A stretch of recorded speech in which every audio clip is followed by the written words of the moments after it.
the complete investigation because there are matters that when are discussed in public will cause more alarm rather than clarity. But that doesn't mean na parang walang nangyari lang.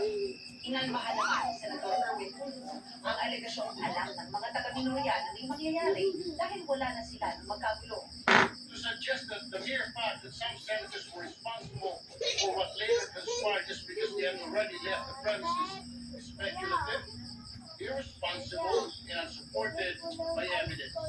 Dagdag ni Senator Erwin Tulfo, maraming tanong na dapat sagutin kaugnay sa Senate Office of the Sergeant at Arms o OSAA.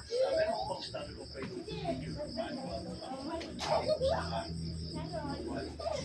Number two, hindi po sa pag-handle ng firearms, at least the members of the OSAA they train. Ano pang qualifications ng mga members ng OSAA? Ang meron training ang OSAA kung paano mag-handle isang problema, isang situation, and do they understand the meaning of rules of engagement? Panukala ni Senate Minority Leader Tito Soto mag-imbestiga ang opinion ng vote na binubuo ng lahat ng mga senador. It is an auxiliary, extraordinary, really necessary because of the issues of Senate institutional security. The chamber itself is affected, the institution is threatened. Chad Gonzales, Nakatuto, 24 oras.